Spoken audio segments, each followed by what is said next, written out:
There are stories that arrive like weather, without warning, without permission, and change the shape of everything they touch.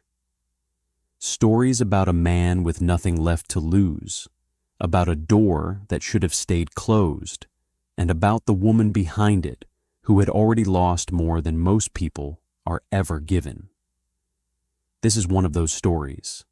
This is the story of a drifter named Kale and an orc widow named Mora, and the winter that neither of them chose, but both of them survived, differently and together, and never quite the same again.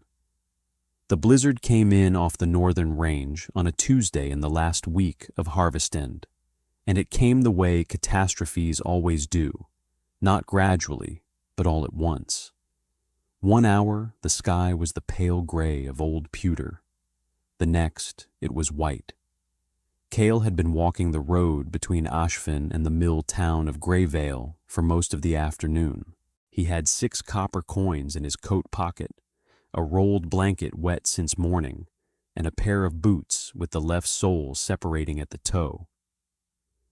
He was 31 years old and had the look of a man who had been 31 for a long time, as though the years had decided to leave him there and move on without him. He was not a remarkable drifter. He carried no particular mystery or menace.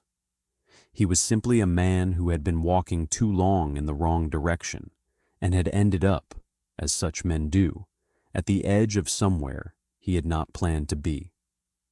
By the way, wherever in the world you're listening from right now, drop it in the comments. I genuinely love seeing how far these stories travel. Okay, where were we? The snow was coming in sheets by the time he saw the light. Not a town light, not the warm clustered glow of Greyville ahead, but a single yellow point off the road to the east, maybe 300 yards up a cart track that disappeared into a stand of pine. He stopped. He looked at the light. He looked at the road ahead, already swallowed to the horizon by white. He thought about his boots. Then he turned and walked toward the light. The way a man walks toward something he is not sure will help him, but is the only thing available. The house was a low stone structure set against a hillside, with a heavy thatched roof thick with new snow, and a woodshed to the left, built with the methodical care of someone who understood winters and did not forgive carelessness. The light came from a single window. He stood at the door longer than was necessary, then raised his fist and knocked twice. The woman who opened it was taller than him by 4 inches and broader at the shoulder, and she stood in the doorway with the still, appraising calm of someone who had opened her door before to things she did not expect and had decided long ago that panic was a waste of time. She was an orc, green-skinned in the way of the mountain clans, with the low-set tusks of middle age, and dark eyes that took him in from boot to collar in the time it takes a candle to flicker. She was 44 years old. She had been living in this house alone for 3 years, since her husband Davan had died of a chest illness in the early months of the year 3 years past, and she had not in those 3 years invited a single person over her threshold who had not already known the way. She looked at him for a moment. She looked at the blizzard behind him. Then she stepped aside. That was all. No words, no welcome, and no interrogation. Just the doorway clearing, and the warmth hitting him like something physical, and the smell of wood smoke and pine resin, and something slow cooking on the hearth, and Kale stepping inside with his wet blanket and his 6 copper coins, and the left boot separating further at the toe with every step. There are people who offer kindness as performance, who announce what they are doing so the receiving party understands the debt being accrued. Mora was not one of those people. She closed the door and went back to the pot on the hearth and stirred it twice, then took a hook from beside the fire and hung his wet blanket on it without being asked, and pointed at the chair nearest the heat with the wooden spoon. He sat down. The soup was barley and dried mushroom. There was bread that had been baked that morning with the dense, honest quality of bread made for sustenance and not for show. She set a bowl in front of him without ceremony. He said, reflexively, before he could stop himself, "I'm sorry. The apology for existing, for needing, for arriving at someone's door with wet boots and an empty stomach." She glanced at him once and did not ask what he was apologizing for, because she had likely heard that kind of apology before and understood its grammar. She simply sat in the chair across from him with her own bowl and ate. He ate too. The fire made its private sounds, and outside the blizzard made its public ones. And between those two sounds there was a kind of temporary peace that neither of them named, because naming it would have broken it. He slept that night on the floor near the hearth, on a folded canvas she put down without asking whether it would suit him. It suited him fine. He had been sleeping on worse for 2 years. He lay there in the firelight, listening to the storm dismantle itself against the walls, and thought that the walls were very solid and had likely stood for 60 years and would stand for 60 more. And he fell asleep thinking about what it felt like to build something meant to last. In the morning the snow was 4 feet deep against the door, and the road to Greyvale was gone. She did not tell him to leave. She also did not tell him to stay. She simply put a second cup on the table at breakfast, porridge with dried plum, and he understood that in this house information was conveyed through objects and not through declarations, and he adjusted accordingly. On the second day, he stacked the wood that had blown from the cord against the shed wall in the night. He did not ask permission, and he did not announce the task. When he came in, she looked at his hands briefly, red and cold, knuckles white, and put a pair of work gloves on the table beside his cup. They were too big for him, made for larger hands. He wore them anyway. On the third day, he asked if there was other work that needed doing. She considered this the way she considered most things, without hurry and without performance. Then she said, "The chicken coop has a gap in the eastern wall. The wind comes through." He fixed it that afternoon with a block of spare timber from the shed, cut to fit in 40 minutes with a saw that was old but well maintained. He came in and told her it was done. She went out herself in the snow to look, and when she came back, she said, "Good," and put the kettle on. That was, in the currency of this house, a great deal. The blizzard did not relent for 11 days. In 11 days, a shape emerged that neither of them had planned or discussed. He woke early and built up the fire, because he was a light sleeper, and building the fire was something useful he could do. She made the morning meal without asking what he preferred, and he ate what was set before him with the gratitude of someone who had spent enough time without to understand that what you were given was not a matter for preference. In the afternoons, he worked on whatever the house required, rehanging a gate, clearing the drainage channel along the north wall, splitting the new cord of wood that arrived by sled on the 7th day when a neighbor named Okin made the passage from half a mile down the track with his draft horse, and looked at Cale standing in the yard with Mora's axe in his hand, and said nothing except, "She needs 2 more sacks of salt if you're heading to the village come spring," and then turned his horse around and left. In the evening she read.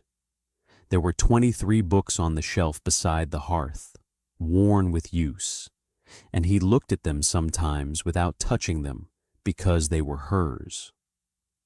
On the 9th evening, she reached across without looking up from her own book and put one on his side of the table. A collection of seasonal poetry from the western provinces, dry and economical and occasionally beautiful. He read it slowly, carefully, as though the ordinary might still offer surprises. It was the first time he had read anything in over a year. There are things that grief does to a house that have nothing to do with sorrow and everything to do with stillness. A cup on a particular hook that is never moved. A coat on a peg that no one wears. A pair of boots beside the hearth that are not his boots. Work boots, heavy, worn at the heel the way a man wears boots who leans into his work. Davan's boots, she had not moved them. He never asked, and she never explained, and they occupied their space the way grief occupies a room, present, familiar, taken for granted in the way only very permanent things are. By the 3rd week, the snow had settled rather than deepened, and the road to Greyvale was in theory passable, and Cale had not left. He sat with that awareness for 2 more days before he finally said, one morning over porridge, I should put something proper in place, for the room and the meals. If you have work that needs doing through the winter, I can pay it that way. Or I can go to the village and find work and pay in coin. Or I can go. She looked at him. Outside, a crow landed on the windowsill and immediately left again. She said, the winter is long and the work is real. Stay and work. That is the arrangement. Then she said, the floor is no good for your back. I'll put the pallet from the storage room in by the hearth. He said, I don't want to be trouble. She said plainly, you are not trouble. That sentence lasted longer than she intended it to. He let it stand. He did not thank her excessively or diminish it with qualification. He simply nodded once, the way a person nods when they have been given something they needed and did not know they needed, and went back to his porridge. There is a kind of person who has spent enough time being told they are a burden, not always in words, sometimes in size, in the way a room changes when they enter it, in the slow erosion of the space they are permitted to take up, that when someone tells them plainly they are not trouble, the words go somewhere deep and do not come back. Cale was that kind of person. He had been told, in a life before the road, that he asked too much, wanted too much, that the difficulty of keeping him was a debt he would never repay. Not in violence. In the quieter kind of diminishment that leaves marks of a different shape. He had been making himself small and temporary and easy to miss ever since. And here was a woman who had said, in the vocabulary of gloves left on a table and a pallet moved from storage, you are not trouble, and meant it the way only very honest people mean things. Without decoration, without contract, without the expectation of a return. Winter is good for certain kinds of growth. The kind that happens underground. The kind that needs cold and darkness and the long, slow patience of not yet. Through the 4th week and the 5th, and into the deep interior of the season, the house breathed differently. It was not that anything was declared. It was that, in the mornings, there were 2 cups on the table without anyone needing to remember, and in the evenings the fire was always built to last through the night, and once when she was unwell for 4 days with a winter cold, he made the soup and brought it without being asked, and left it on the side table and went back to his work without turning the illness into an occasion. She drank it. By the 5th day she was up again and said nothing about it except, the salt pork is getting low, we'll need to be careful. He said, I know, I've been watching it. She looked at him, just a look, but the kind that means, I have noticed you. There was a girl from the village who came twice a week on clear days, a 12-year-old named Pell, whose mother was a friend of Mora's, and Pell came to help with the goats and to learn the practical knowledge that Mora had in abundance. Pell was forthright in the manner of children who have not yet learned that forthrightness is sometimes considered a flaw. The first time she saw Kale, she said, "Are you her new husband?" Mora, who was at the hearth, said, "He works here." Pell looked at him and said, "You're human." He said, "I am." She said, "Devon was an orc. He was very big. Are you good at fixing things?" He said, "I'm getting better." Pell considered this with the judicial seriousness of a 12-year-old making an important assessment. She said, "She fixed the co-op herself last year, and it fell apart by spring. If yours holds till spring, that's better." He said, "I'll try to hold the bar." Pell was satisfied with this and went to see the goats, and Mora kept her back to the room, but her shoulders had shifted in a way Kale had begun to learn. The way that meant something quiet was happening, something that might, in another context, have been a smile. On a night in the 7th week, when the snow outside was blue with moonlight, and they sat in the particular comfortable silence that only forms between people who have stopped performing ease and simply have it, she said, "My husband has been dead 3 years in the spring." He said nothing, because nothing was the right answer. She said, "People in the village thought I would go back north, to my family's settlement. I did not." He said, "Why not?" she said, "Because this is where he is." That sentence stood in the room with them like the boots by the hearth, present, permanent, not asking for response. He let it stand. After a while, he said, "I had a life before the road that I left. I left it because it was eating me." She looked at the fire. He said, "I've been trying to figure out what I was before it, before the eating." She was quiet for a moment. Then she said, "That takes time." He said, "Yes." She said, "But it can be found."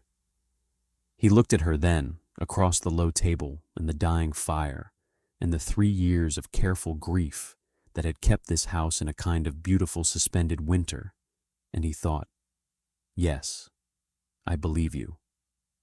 Because you are still here, and the fire is still burning, and there is a cup on the table in the morning, and it is mine."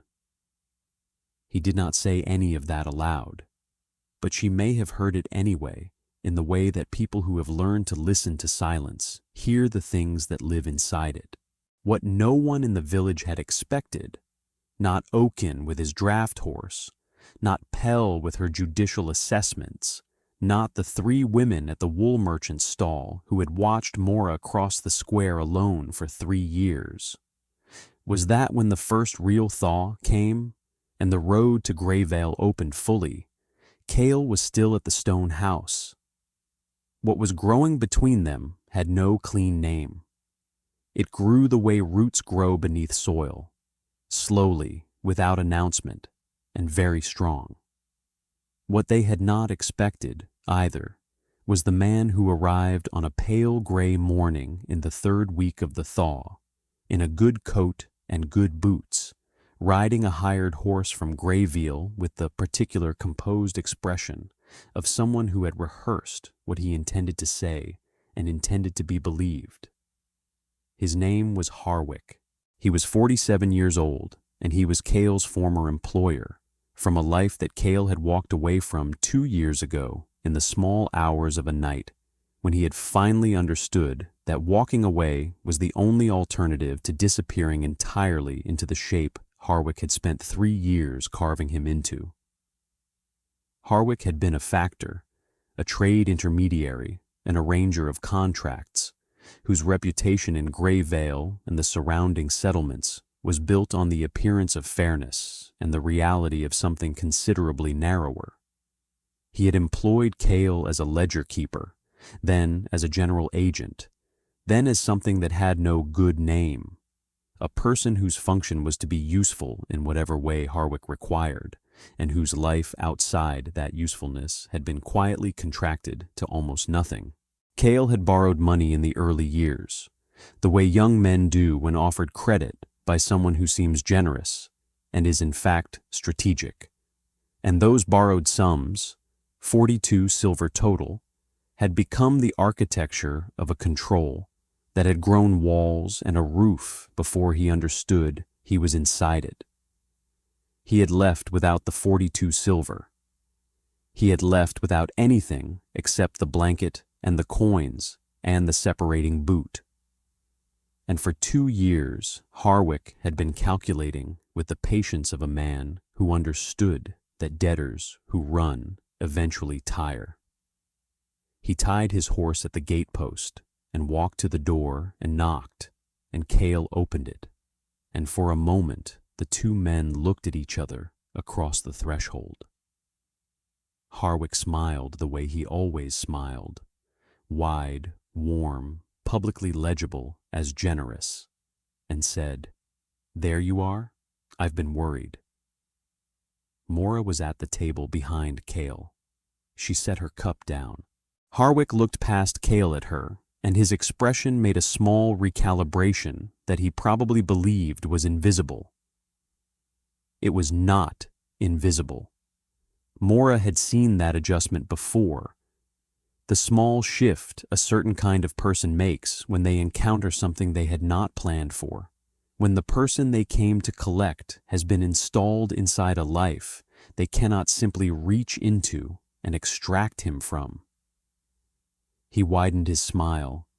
He said, "I apologize for the intrusion. I'm an old associate of Cale's. We have some long-standing business to settle."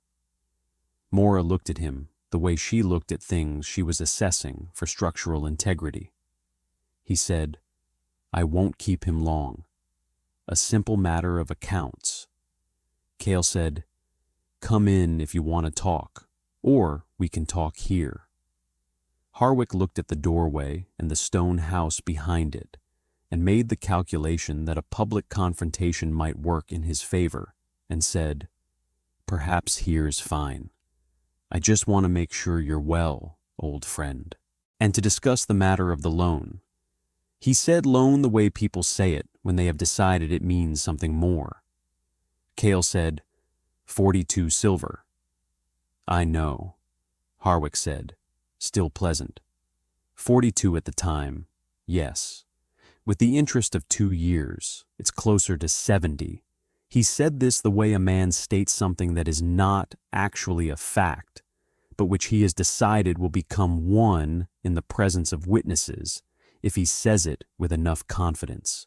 70 silver was a sum that a ledger keeper who had spent the winter working for room and board could not plausibly possess, which meant Harwick would be owed something other than silver, which was the point, which had always been the point. Cale said, "I'll need to see the original terms written." Harwick said, "Of course," and produced a folded document with the practiced ease of someone who had carried it ready for 2 years. Mora, who had come to the doorway, looked at the document. She said, "May I see it?" It was not a question. Harwick said, "This is really between myself and my former employee." Mora said, "He lives here. His business is my business while he is under my roof." Harwick said, "That's a generous interpretation, but the debt is personal, not residential." There was a particular quality to the way he said it, residential, as though the stone house were a temporary circumstance, as though the winter, 11 days of blizzard, 6 weeks of cold, 2 cups on the table, and a book placed without ceremony on his side, could be undone by a well-dressed man with a document and an unearned smile. Cale felt something he had not felt in 2 years. Not exactly anger, but adjacent to it. A clear, cold knowledge that he was standing on ground. That behind him there was a hearth and a table, and a woman who had said, "You are not trouble, and had meant it, and that the ground was real and solid and had been built to last. He said, "The terms on that document say 18 months at a flat rate of 5%. I left after 14 months. The loan amount had been reduced to 29 silver by the wages I earned. Your document also records that. I've done this arithmetic before. Harwick, many times." Harwick's smile adjusted, and this time the adjustment was less smooth, and behind it, something less pleasant became briefly visible. He said, "The terms also include the penalty clause for abandonment of position." He said page 3 and held out the document. Cale took it and read in silence for 20 seconds. Then he said, "This is not the document I signed." Harwick said, still pleasant, still loud enough for the road, "I understand that memory can be selective." A voice from behind him said, "I think you should leave." It was Oaken, who had come up the cart track on foot with his coat half done up, having seen the hired horse at the gatepost from his own yard. He was 61 years old and had lived on this track for 30 of those years, and he had known Devon, and he had watched Mora grieve, and he had brought the salt and the extra cord every winter without being asked, and had never once required a word of thanks. He stood behind Harwick and said, "I know who you are. My brother's wife's family is in Grayville. I know who you are." Harwick turned. His smile was still there, but had become effortful. Oaken said, "There is a man named Ferris who keeps legal records in Grayville. If that is the original document you claim it is, the copy in his keeping should match it. We can send for it, or you can go." Harwick looked from Oaken to Mora to Cale. He looked at the stone house behind them all, the solid walls, the heavy roof, the door that had opened once to take something in and could just as easily stay shut. He said, very quietly, to Cale, "You can't just walk away from what you owe." Cale said, "I know what I owe, and I know what I don't. You taught me that. It just took me a while to understand which parts of the lesson applied to you." The silence after that had weight and texture. Snowmelt dripped from the roof edge. The horse at the gate post moved its head. Somewhere toward the village, a cart was moving on the road. Harwick folded the document back into his coat. He looked at Mora with an expression that was not quite contempt and not quite concession, and she held his gaze without any expression at all, which was more unsettling than any expression she might have offered. Then he walked back down the track to his horse, mounted, and rode toward Grayville without looking back once. Oaken watched him go. Then he said to Mora, "I'll write to Ferris. We'll get the real document for Cale's records." Mora said, "Thank you." Oaken looked at Cale once, the same appraising look the crow had given the windowsill before departing, and then walked back up the track, coat still half done up, unhurried. Cale stood a moment longer in the watery spring air. The thaw smelled of ice giving way, of pine and cold water, and the specific smell of soil that has been frozen for months, becoming itself again. Then he went inside. The record came from Grayville within a week, by way of Ferris the document keeper, who had a clerk's thoroughness and no affection for Harwick, and had been keeping the original contract with the punctilious care of someone who suspected it might one day be needed. The document showed what Cale remembered: no penalty clause, a flat rate, a loan of 42 silver reduced by wages to 29 at departure, no further obligation.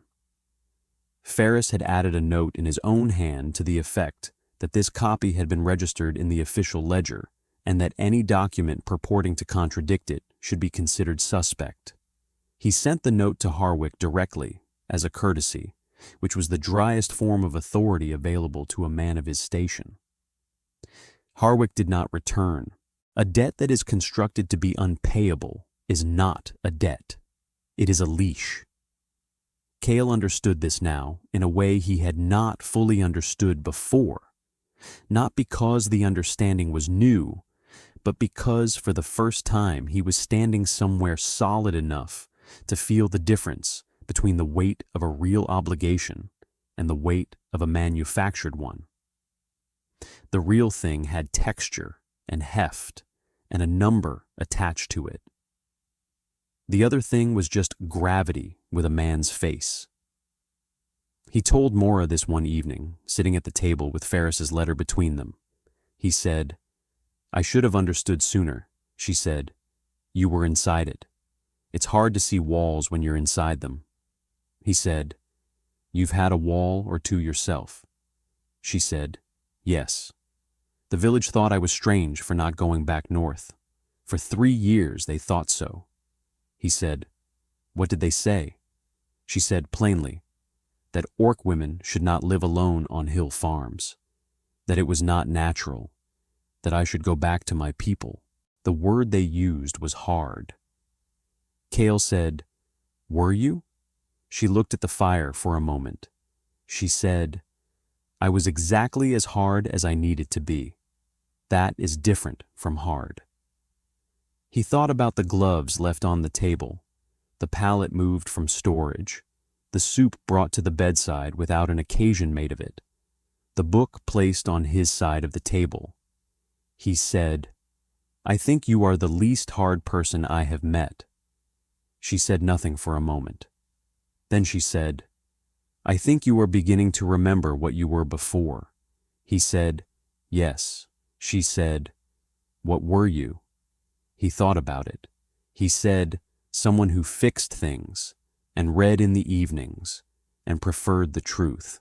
She looked at him across the table, and in the firelight her dark eyes had something in them that was not grief, and was not the suspension of grief, and was not quite joy, but was the thing that happens in the space where grief has been and has been honored enough to make room for something else, for something new to grow quietly alongside it, not in its place, not instead of it, but beside it, the way a second tree grows beside the first in the same soil, and they share the light, and each is more itself for the other's presence. Spring came properly in the 6th week after the thaw. Pell came and pronounced the coop sound and looked at Cale with revised respect. The goats freshened and were more trouble than any living thing had a right to be. The garden needed turning, and Cale turned it, and Maura planted, and they worked the rows in the mornings in that particular early spring light, tentative and very clean, like the first page of something. In the village, opinion had quietly shifted, the way opinion shifts in small communities when the evidence accumulates long enough. Oaken's word carried weight. Ferris's document had made a certain kind of noise. The 3 women at the wool merchant's stall had watched Maura walk across the square in April with a lightness in her step that had not been there in 3 years, and whatever they had said before, they said something different now. Not quite approval, but the suspension of disapproval, which in a village of that size is as close to grace as the community usually manages. Maura noticed this the way she noticed most things, without comment, without the satisfaction of being proved right.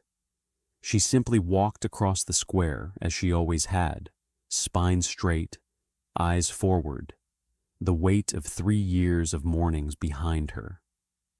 If the mornings now had a different quality, she kept that between herself and the stone house and the fire. She was 44 years old, and she had loved her husband fully and grieved him honestly, and had made a home of the grief the way you make a home of the only house available. And she was beginning, carefully, without hurry, the way roots begin, to understand that the house could be expanded, not demolished, not replaced, expanded. There is a difference, and she knew it in her bones. On an evening in late spring, when the fire was small because it did not need to be large, and the window was open a crack to let in the smell of wet earth and new growth, Cale said, "I've been thinking about the storage room." She said, "What about it?" He said, "There is enough timber in the shed to put a proper floor in." "It would be a better room," she said. "The floor can wait. There's a shutter on the east-facing window that keeps coming off its peg. That should come first." He said, "All right, the shutter first." She said, "The storage room is fine as a room, if you intend to stay." The last sentence was not a question, but it had a question inside it, carried quietly, the way Mora carried most things, not displayed, just present. He said, "I intend to stay." She looked at him for a moment. Outside, something called in the near dark, a bird settling. She said, "Then you should have a better room." He looked at his hands on the table, the knuckles healed now, the skin re-roughened with new work of a different kind. Useful work, purposeful work, the work of a place rather than the work of a road. He thought of the 42 silver and the 41 days of winter, and the single book placed on his side of the table without ceremony. And he thought that the accounting of the heart follows none of the same rules as the accounting of money, and he was grateful for that. He said, "I'd like, if it suits you, to do something about the floor anyway. I'd like it to be solid." She said, "That suits me." That was the conversation. Not a proposal in the formal sense. Not a declaration. Two people at a table in the last of the firelight deciding, in the vocabulary of floors and shutters and things that should be solid, that they were building something together and that what they were building was intended to last. They did not rush the spring. They worked it carefully, the way you work soil that has been cold for a long time, with patience, with attention, with the understanding that what has been underground is not dead, but only waiting for the right conditions. Pell came in the summer and announced that she intended to learn to read properly and asked if she could borrow one of the books, and Mora gave her the volume of seasonal poetry and said, "Bring it back in a month with your understanding of the third section." And Pell took it with the gravity of someone being entrusted with something real, which she was. Oaken stopped at the gate one August morning when the light was long and pale gold and said to no one in particular that the stone house looked well, better than it had in years, and that he was glad for it, and then went on without waiting for an answer, which was the highest form of approval he offered anything. The boots by the hearth were still there. Mora had not moved them, but in the autumn she put a second pair beside them. Cale's working boots, resoled at the cobbler's in Greyvale in the spring, now worn at the heel the way a man's boots wear when he is rooted in his work, when he leans into what he is doing rather than away from it. Two pairs of boots by the hearth, side by side.